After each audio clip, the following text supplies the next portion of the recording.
A paz de Cristo, sejam bem-vindos. Essa é a série O Poder de Jesus.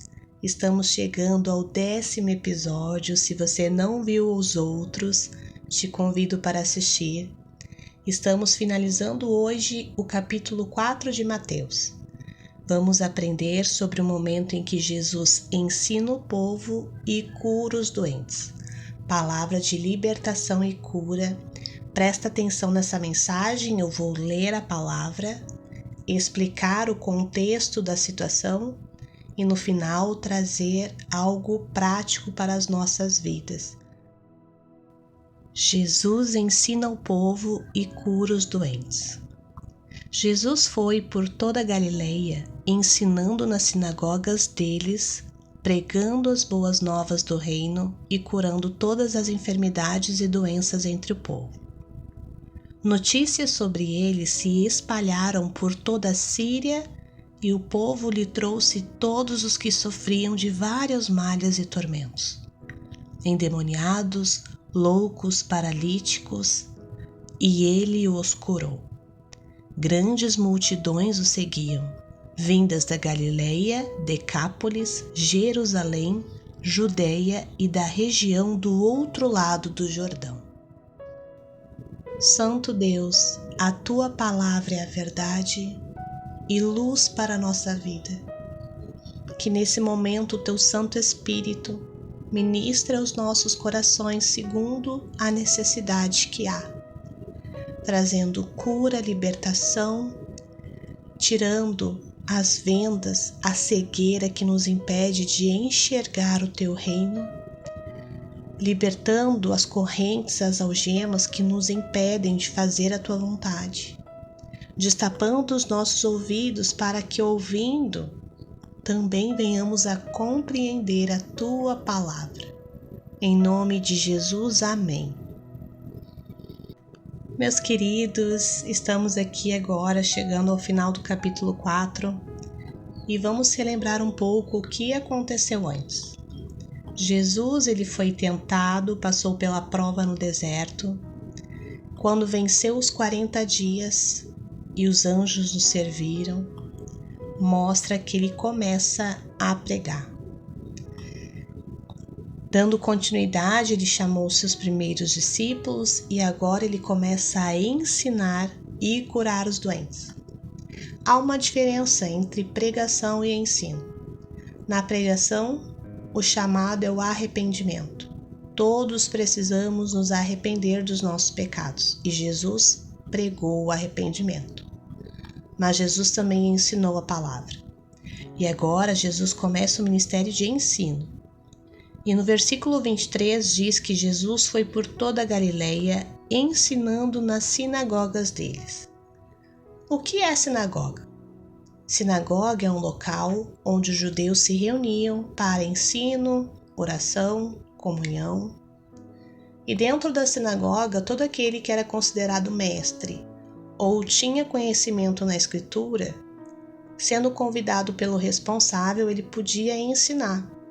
E Jesus estava ensinando nas sinagogas. Estima-se que era aproximadamente 100 sinagogas que havia espalhada por aquela região. Mas por que tantas sinagogas? Pelo que eu fui estudar, historiadores relatam que onde houvesse 10 famílias interessadas em aprender sobre a Torá, ali instituía-se, construía-se uma sinagoga. Então a sinagoga não eram grupos muito grandes, eram grupos de no mínimo 10 famílias que se reuniam para aprender. O ministério de Jesus nas sinagogas nos mostra que ele inicialmente concentrou seu ministério na população judaica da Galileia. Mas este foco depois se ampliou para incluir os gentios, dali e de outros lugares.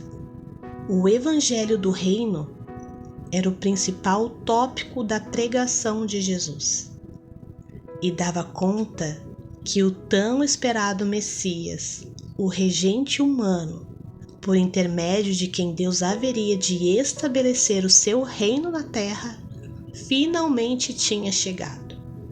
Essa era a mensagem que foi proclamada por João Batista, pregada por Jesus e enfatizada no livro de Mateus, através da menção da linhagem davídica de Jesus.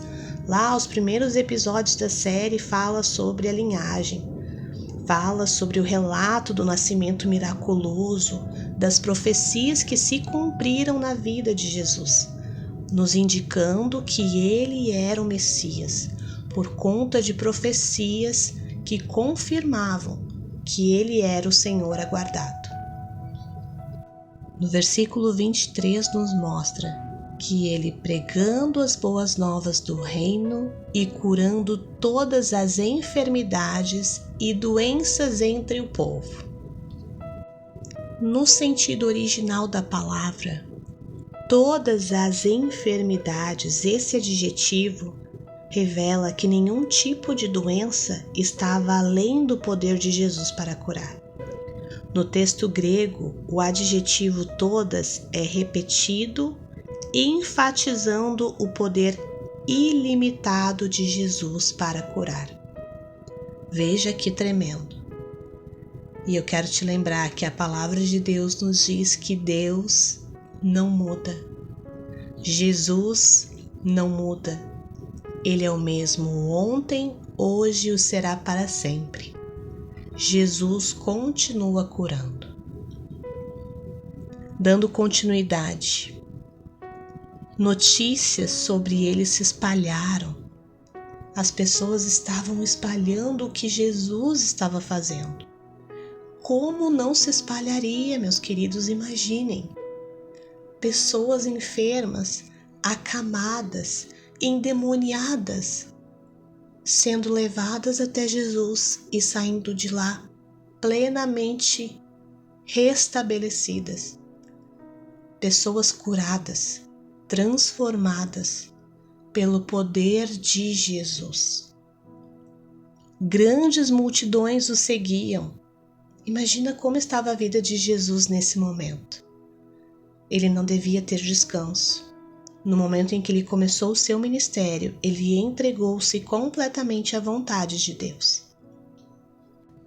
E nesse momento eu quero começar a te trazer para a parte prática dessa palavra, para hoje, para as nossas vidas. Jesus, ele ensinou. Jesus, ele curou.